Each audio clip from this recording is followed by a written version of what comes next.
De volta com o Educador em Entrevista. Eu converso agora com Carlos Alberto Jaime, teólogo.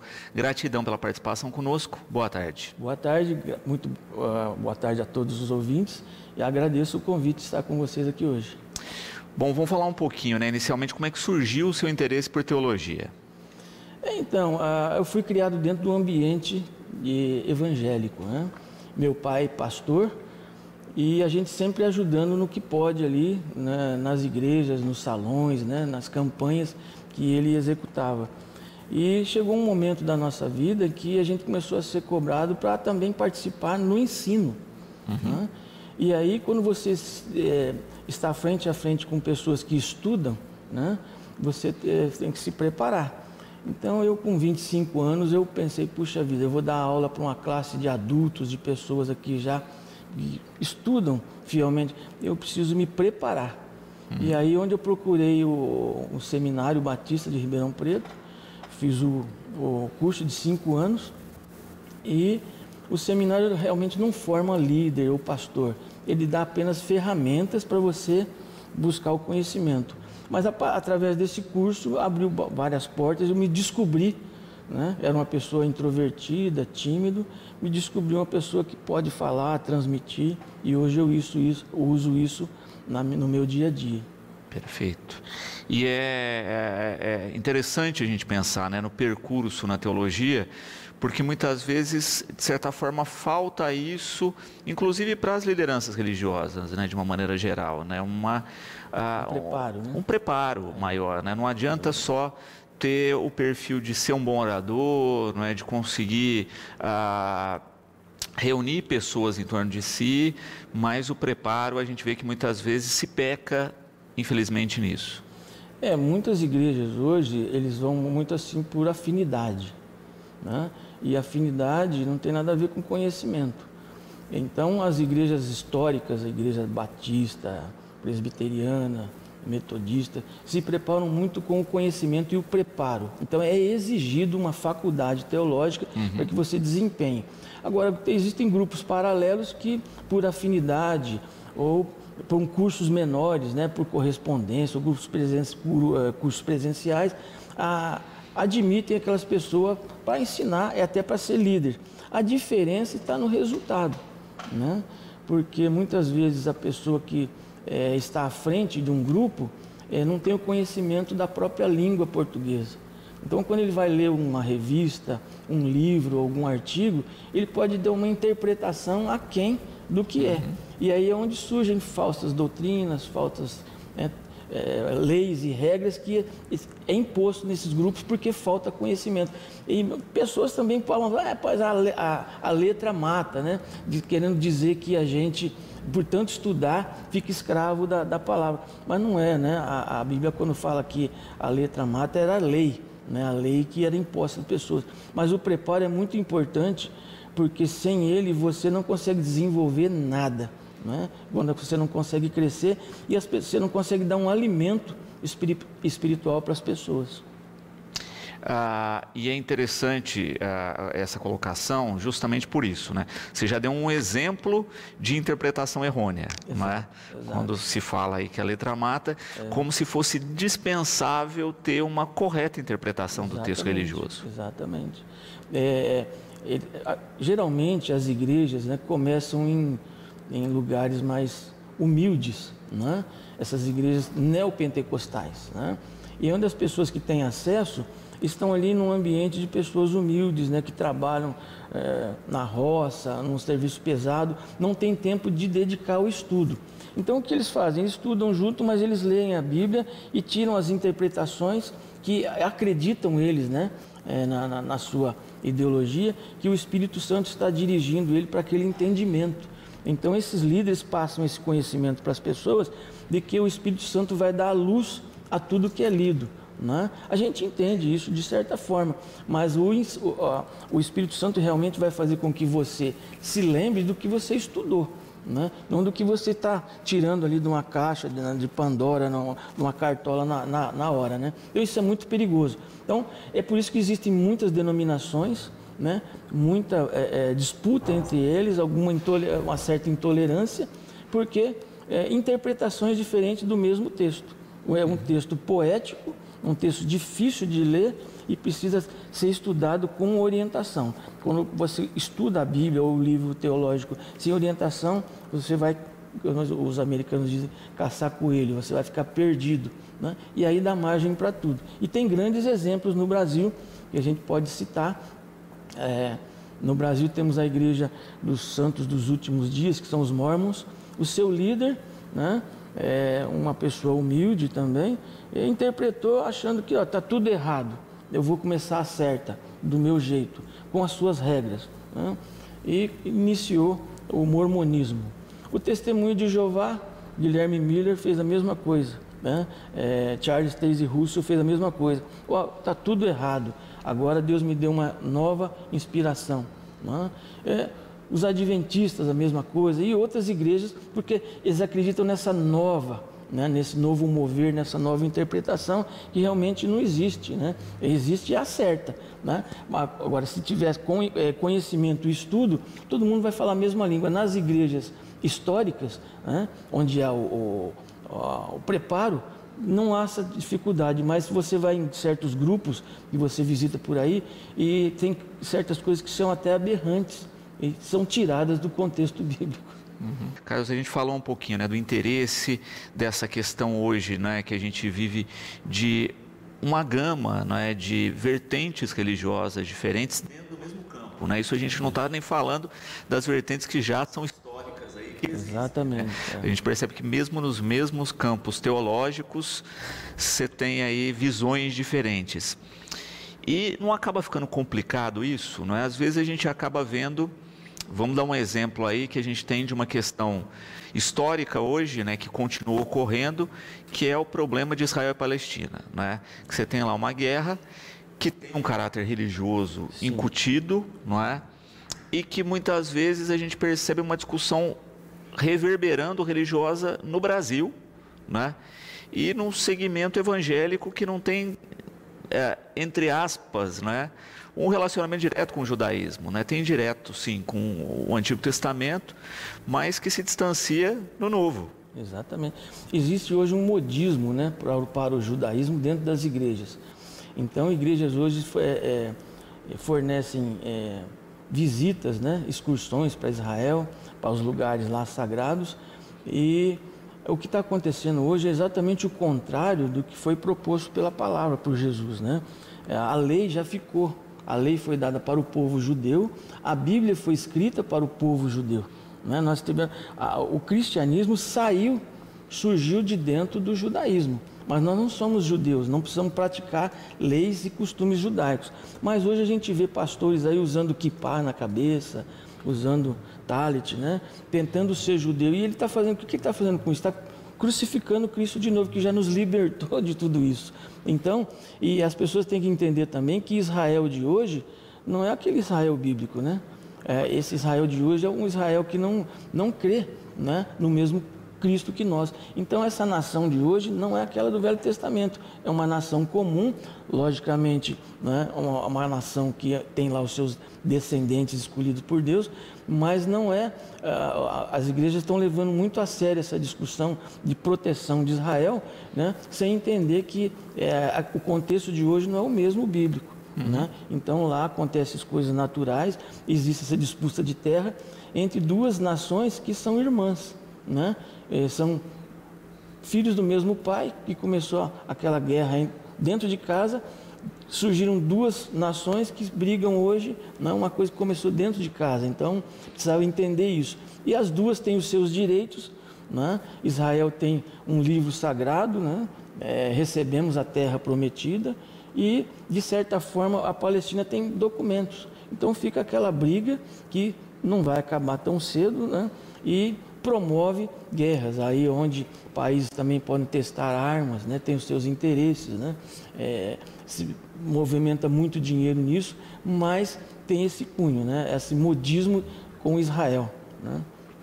E às vezes, né, a gente também nota a questão, né, da desinformação também na outra ponta, não é? Porque primeiro rotular toda a Palestina como muçulmana, o que não é, né? Você também tem cristãos, sim, dentro da Palestina, e que existe uma desconexão né, do Islã com, né, o cristianismo de alguma forma, né, sendo que para eles, por exemplo, Cristo foi um profeta.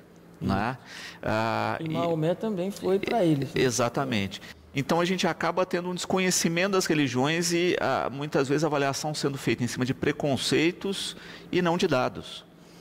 Também, apesar de que grupos árabes, né, países árabes, eles financiam, né, o islamismo, porque, bom, você citou o islamismo, é muito bom. Dentro do islamismo, né, a gente tem grupos terroristas que são representados pela religião. Né? Então o povo tem eles como heróis. Né? Então a gente tem o Talibã, tem a Al-Qaeda, né? Tem a Jihad Islâmica. Então esses grupos são tão intolerantes com outras religiões que passam a matar, né? A assediar homens para explodirem restaurantes e teatros. Né? Então tem essa dificuldade também. Né? Mas para eles estão certos. Na visão deles, eles estão completamente certos dentro da religião. E os homens bombas, né, eles são incentivados a essa missão, e porque no livro é prometido que lá no paraíso ele vai receber lá o acolhimento de centenas ou milhares de virgens para ele passar a eternidade. Então ele fala, eu vou morrer aqui, mas lá eu vou estar bem amparado. Então existe, mas dentro do islamismo existem esses grupos extremistas que tem também em toda religião os grupinhos, né, que não representam, mas que fazem a desordem dentro das denominações. Sempre tem esses grupinhos aí. Exatamente. Como a gente via na própria questão da Inglaterra ali, não é, quando você pensa com a Irlanda, etc., que você tinha grupos católicos radicais, não é, dentro da estrutura, hoje, né? Até hoje, não é, que também praticavam atos terroristas, né? Do mesmo jeito que a gente tem dentro do próprio judaísmo, quando a gente pensa a estrutura sionista, né? Você tem os sionistas mais radicais, e que essas minorias não representam o todo, né? Mas a gente ainda tem um preconceito que a gente rotula com o radical. Geralmente as minorias querem ter voz, e quando elas não são ouvidas, elas apelam para alguma coisa para ser ouvida, né? Você vê, no caso do Islã, o Islã está para ser, né, daqui a 50 anos, a maior religião do mundo. Estão se convertendo ao islamismo cerca de 1 milhão e meio de pessoas por ano. Então existe uma estimativa que daqui a 50 anos o cristianismo não vai estar mais em moda e que o Islã será a religião do momento. Uma estimativa, né? Mas existe mesmo esse tipo de preconceito com as minorias, porque a gente não entende e também não tem interesse de saber, né? Porque se a pessoa tenta saber a religião ou a fé do seu irmão ou do seu vizinho, do seu parente, você vai ter uma visão diferente de como ele pensar, né? Não vai ter a intolerância, né? Então, entendendo, porque hoje a gente tem aqui no Brasil as religiões de ascendência africana, né? As religiões de ascendência africana, que tem os seus cultos, né, com seus rituais e tudo, tem uma certa aversão, uma certa reserva com as religiões protestantes e vice-versa, né? E existe essa intolerância porque um não aceita o culto do outro. Então, no Brasil, o ecumenismo nunca vai dar certo. Nunca a gente vai poder sentar aqui, né? Até eu estava comentando com a Valéria, né? Se for um tipo de debate, eu não participo, porque nunca vai ter um vencedor, né? Num debate de religião, sempre há uma discussão, até vias de fato, porque todo mundo quer impor a sua verdade, né? E as pessoas esquecem de certos conceitos, tem que ser entendido na raiz. Por exemplo, o conceito de Deus. Todo mundo ama a Deus, todo mundo quer servir a Deus, mas num contexto assim teológico, assim já causando uma certa discussão, né? Deus não existe. Como Deus não existe? Deus não existe porque a palavra, o verbo existir, são para as coisas que foram criadas. Deus não foi criado, Ele criou todas as coisas. O Deus que existe hoje, nas igrejas que a gente está comentando, foi criada pela religião, né? Os deuses foram criados e as pessoas estão servindo esse Deus. O Deus que a gente deveria servir é um Deus infinito, supremo, né? Não é mensurável, não cabe dentro de uma igreja, não cabe dentro de uma religião. Esse é o verdadeiro Deus. Porque você veja bem, você pensar, eu vou encontrar com Deus no meu culto dentro da minha igreja, não cabe ali, né? E a pessoa acha que a presença de Deus é dentro da igreja, dentro de 4 paredes, esquece que igrejas somos nós, templos, né? Dessa centelha divina que é o Espírito Santo dentro de nós. Igreja, 4 paredes? Não, igreja é um ajuntamento de pessoas, né? No grego, eclesia, né? Os chamados para fora. Os chamados para fora porque naquela época, na antiga Grécia, toda vez que chegava nas vilas e cidades pequenas alguém com notícias, ele ia no pórtico ali no meio da vila, gritava, as pessoas saíam para receberem a notícia. Então, os chamados para fora, e as pessoas estão fazendo o contrário, estão se escondendo dentro da igreja ao invés de sair ao mundo para pregar a sua filosofia. Então fica difícil de você argumentar quando a pessoa entende que igreja é templo e que Deus é esse que está aí nessas igrejas outras que não está nos representando, né, como cristão. E também é interessante pensar justamente o ponto que você coloca, né? É difícil haver o ecumenismo porque se tenta juntar pelo debate e não pela semelhança. Exatamente. Né? Você vê poucos grupos de estudo ou de conversação ecumênica em que se tenta chegar no que tem em comum. Exatamente. Né? O ecumenismo é uma coisa que tem que ser... a pessoa precisa entender, né? Que a própria palavra ecumené é o que você falou, o que pensa igual. Em comum. Não discutir as diferenças, discutir o que é igual. Só que é tanta coisa que não é igual, que eles criaram, que fica difícil de sentar junto, porque todos eles fogem um pouco da sua própria ideologia original e criaram lá as suas doutrinas e regras que hoje está difícil de voltar, né, às suas raízes. Então, o Papa, né, o atual, o antigo Papa, a Igreja Católica tem esse interesse de fazer esse ecumenismo, as pessoas acabar com a intolerância, sentar junto, mas eu acho impossível, né? Eu acho impossível, nunca vai existir, justamente por causa desse tipo de falta de conhecimento do outro, né? E a gente fica se apegado na nossa verdade, né? É exatamente isso. Continuo aqui com o Carlos Alberto Jaime, teólogo, né? A gente falando um pouquinho a respeito de teologia, um pouquinho também, né, indiretamente aí, de intolerância religiosa, né? Porque a gente vê o quanto, infelizmente, né, Carlos, isso acaba recaindo e criando condições, como a gente falava, né, de guerras, de violência. O Brasil vivia um pouco mais distante disso, mas infelizmente cada vez mais a gente tem visto ataques físicos, né? A gente tinha aí no discurso, etc., mas a gente passou a ter, infelizmente, isso, e que é preocupante. A intolerância religiosa, ela tem, a gente está falando, tem 2 mãos, né? A pessoa que ofendido também ofende, né? Então a intolerância ela é bilateral e ela é praticada há séculos, né?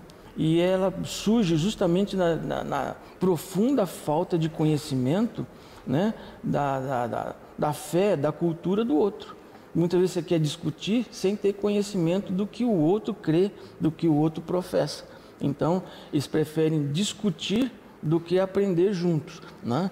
A vantagem, né? Não vantagem, mas a diferença do Brasil com esses outros países que nós mencionamos, radicais, é que no Brasil ainda está no campo da aversão. Eu não gosto da sua religião, você não gosta da minha, né? Eu não tenho interesse na sua, você não tem na minha, né?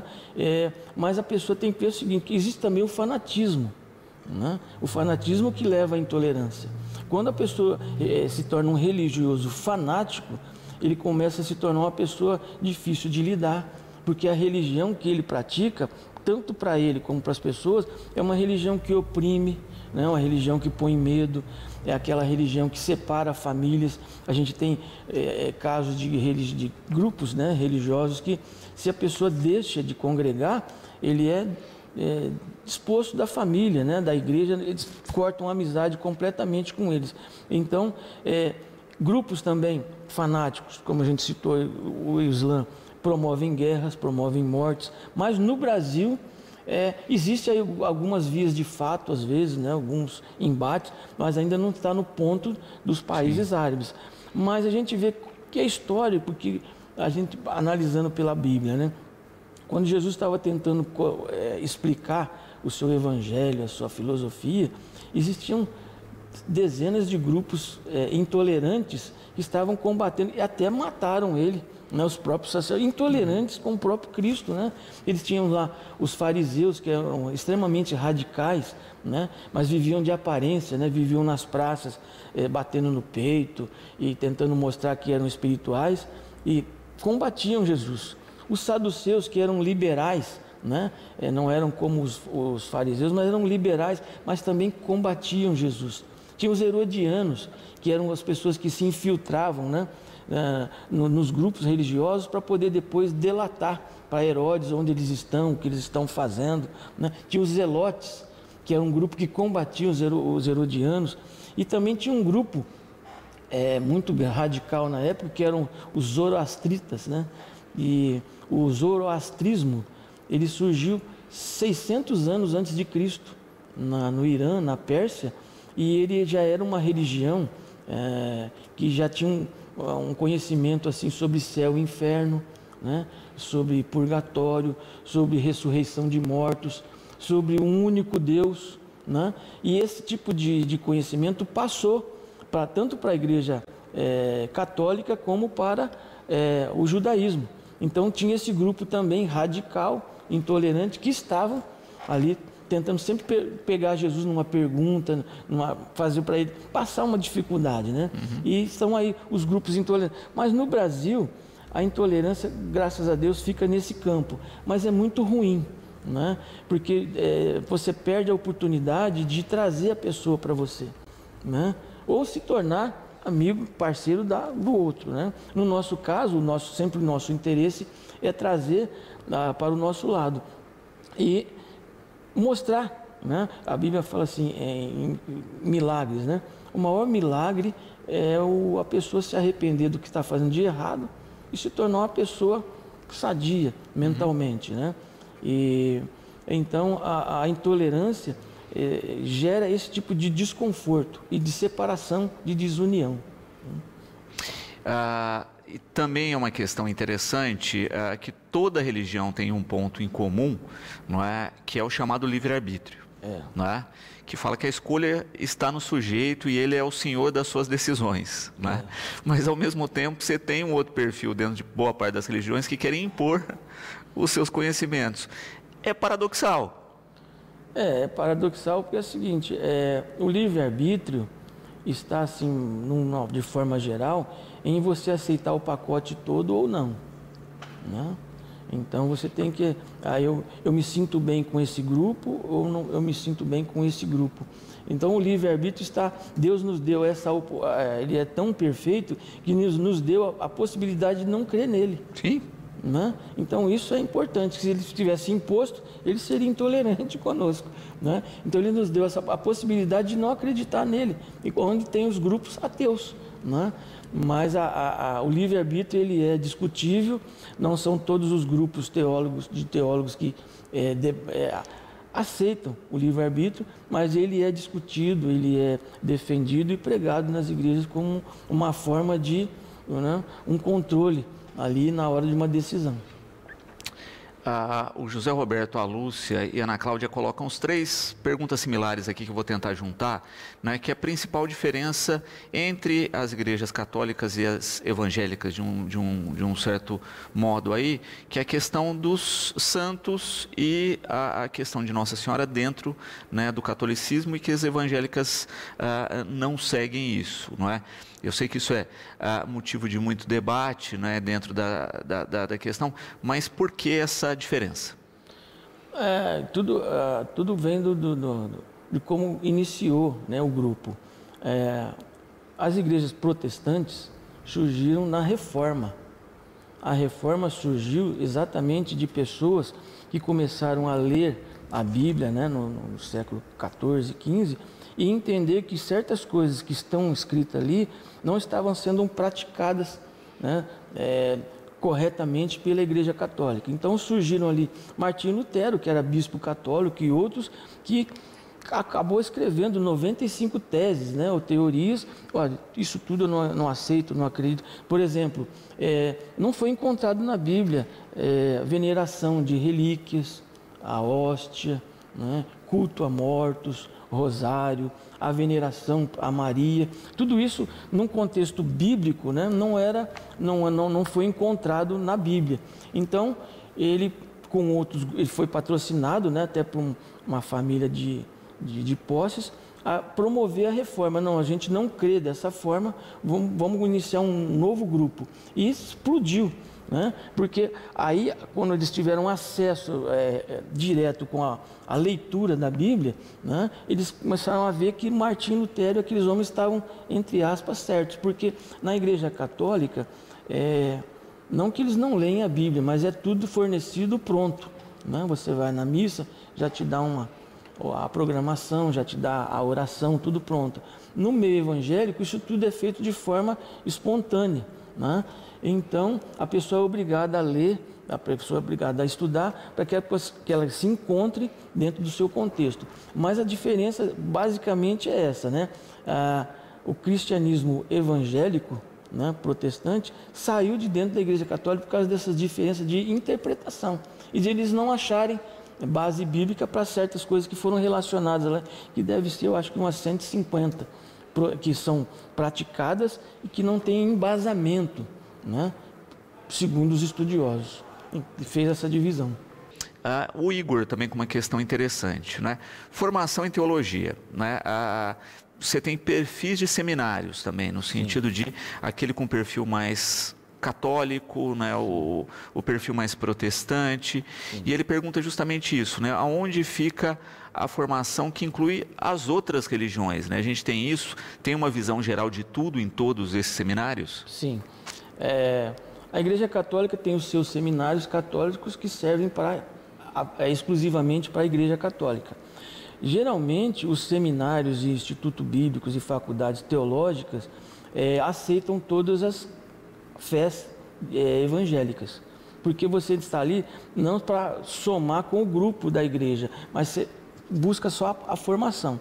Então, no meu caso, eu frequentava a Igreja Missionária Unida em Ribeirão Preto e frequentei e achei para mim, naquele momento, que frequentando o Seminário Batista, porque a minha igreja, o seminário deles era no Paraná, eu morando em Ribeirão não tinha como estudar lá. Então eu optei por estudar na Igreja Batista e fiz o seminário e fui aceito lá, né? E tem até uma história interessante, porque em teologia você vai englobar tudo isso, você vai saber todas as religiões, você vai se localizar, não tem distinção, não tem briga, porque teologia estuda tudo, é uma matéria, né? Uma faculdade parecida com direito.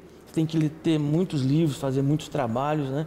E tem que saber de tudo um pouco. Arqueologia, sociologia, você tem que saber principalmente a língua portuguesa, né? Que a pessoa, se não souber interpretar uma frase, sujeito, predicado, aposto, vocativo, ele não consegue interpretar, né? Então, o seminário funciona assim. Existem cursos bíblicos de 3 anos, né? Onde a pessoa vai ser preparada ali, uma carga rápida para pastor, 3 anos. Aí forma um pastor na necessidade de ter um pastor no campo rapidamente, né? Existe o curso de 4 anos, que é o curso onde a pessoa vai ter uma ideia também por 1 ano de administração, como ele próprio pode montar uma igreja com toda a estrutura, né? Dividir as diretorias e tal, fazer toda a parte estrutural e administrativa. E tem o curso que eu fiz de 5 anos que envolve idiomas, né? No curso de 5 anos você vai ter uma noção de hebraico e uma noção de grego, para você poder lá nos originais fazer uma leitura, fazer uma comparação, porque a Bíblia que chegou até nós, né, no português, ela saiu o Novo Testamento, né, do grego ela foi para o espanhol, do espanhol para o francês, né, e depois chegou para nós. Então essa diferença cultural, muitas vezes em traduções de palavras simples, ficam completamente diferentes, né? Por exemplo, vou dar um exemplo, né? Quando os missionários foram pregar para indígenas nas primeiras vezes no Amazonas, né? Como é que eu vou falar para eles que Jesus é o pão da vida? Eles não comem pão, né?